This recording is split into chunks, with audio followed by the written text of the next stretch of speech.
നമസ്കാരം, മറ്റൊരു വീഡിയോയിലേക്ക് സ്വാഗതം. നമുക്കിന്ന് സദ്യ സ്റ്റൈൽ പൈനാപ്പിൾ പുളിശ്ശേരി എങ്ങനെ ഉണ്ടാക്കാം എന്ന് നോക്കാം.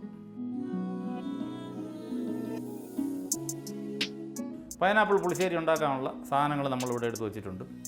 അത് നമുക്ക് ഓരോന്നായിട്ട് കട്ട് ചെയ്യാം. അതിന് വേണ്ടിയിട്ട് പൈനാപ്പിൾ, ഏത്തപ്പഴം, ചെറിയ പീസ് വെള്ളരിക്ക, തൊണ്ടമുളക് ഇതെടുത്ത് വെച്ചിട്ടുണ്ട്. ഇതെല്ലാം കട്ട് ചെയ്ത് നമുക്ക് കുക്കറിലൊന്ന് വേവിച്ചെടുക്കണം.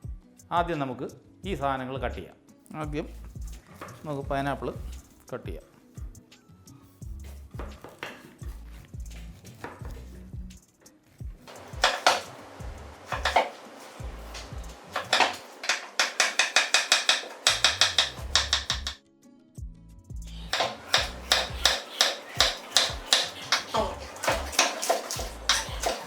നമുക്ക് ആവശ്യമുള്ള സാധനങ്ങൾ കട്ട് ചെയ്തെടുത്തിട്ടുണ്ട്. ഇനി ഇത് ഒരു കുക്കറിൽ വേവിച്ചെടുക്കാം. വേവിക്കാൻ ആവശ്യത്തിനുള്ള വെള്ളം ഒഴിക്കാം. ഒരു ഗ്ലാസ് വെള്ളം. ഇനി ഇതിൽ ലേശം മഞ്ഞൾപ്പൊടി പുളിശ്ശേരിക്ക് കളറിന് വേണ്ടിയിട്ടാണ്. ഇതൊന്ന് നല്ല വൃത്തിയായി കൈ കൊണ്ട് തന്നെ ഒന്ന് മിക്സ് ചെയ്ത് കൊടുത്ത് ഒരു 3 വിസിൽ കേൾക്കുന്നവരെ ഇതൊന്ന് വേവിച്ചെടുക്കാം. അതിനൊരു 15 മുതൽ 20 മിനിറ്റ് വരെ വേണ്ടി വരും. നമുക്കിത് വേവിച്ചിട്ട് വരാം. അങ്ങനെ കുക്കറിൽ വേവിച്ച സാധനങ്ങൾ നല്ല രീതിയിൽ മിക്സ് ചെയ്ത് ഉടച്ച് കൊണ്ടുവച്ചിട്ടുണ്ട്. നമുക്കിനി പുളിശ്ശേരി ഉണ്ടാക്കാൻ തുടങ്ങാം. തിരുവിയ തേങ്ങ അരച്ച് വെച്ചിട്ടുണ്ട്. ഇനി അടുത്തത് തേങ്ങ ചെറുതായിട്ട് അരച്ച് വെച്ചേക്കുന്ന തേങ്ങാക്കൂട്ട് ചെറുതായിട്ട് ഒന്ന് ചൂടാക്കണം. അരച്ച് വെച്ചേക്കുന്ന തേങ്ങാക്കൂട്ട് അതിലൊന്ന് ചൂടാക്കി എടുക്കണം. നമുക്കത് അതിലോട്ട് ഒഴിച്ചു കൊടുക്കാം.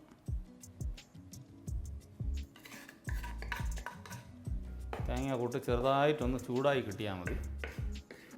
അതിൻ്റെ ഈ തേങ്ങയുടെ പച്ച ചുവ ഒന്ന് മാറണം. അത്രേ. തേങ്ങാക്കൂട്ട് അത്യാവശ്യം ചൂടായിട്ടുണ്ട്. നമുക്കിനി വേവിച്ച് വെച്ചേക്കുന്ന ഈ പൈനാപ്പിളും ഇതിലോട്ട് ഒഴിച്ചു കൊടുക്കാം.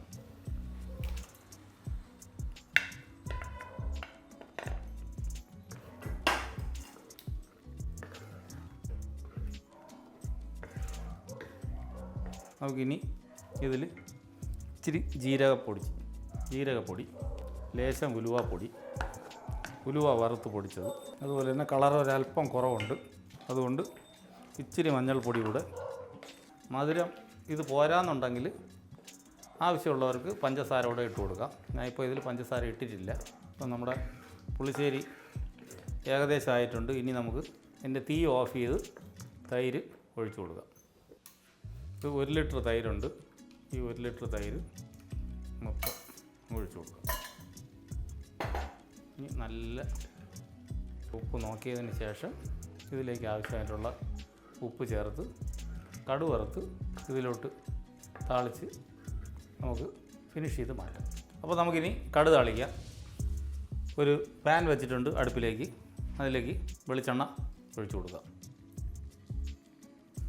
എണ്ണ ചൂടായി നമുക്ക് കടുക് ഇട്ട് കൊടുക്കാം.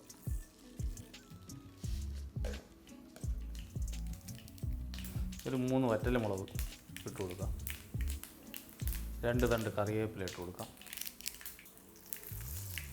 കടുക് താളിച്ച് വെച്ചിട്ടുണ്ട്. നമുക്കിനി ഈ താളിച്ച് വെച്ചേക്കുന്ന കടുക് പുളിശ്ശേരിയിലോട്ട് ഒഴിച്ചു കൊടുക്കാം.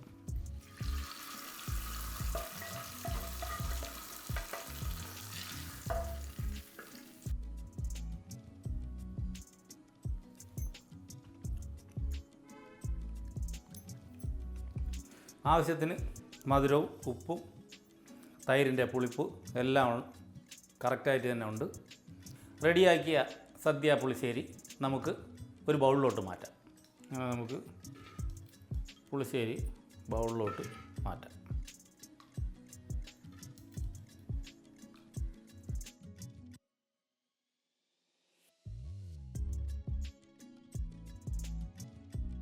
അങ്ങനെ നമ്മുടെ സദ്യ പുളിശ്ശേരി റെഡിയായിട്ടുണ്ട്.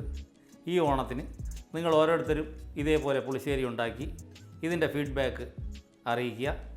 ഇനി ഒരു നല്ല വിഭവമായി വരുന്നവരേക്കും നന്ദി, നമസ്കാരം.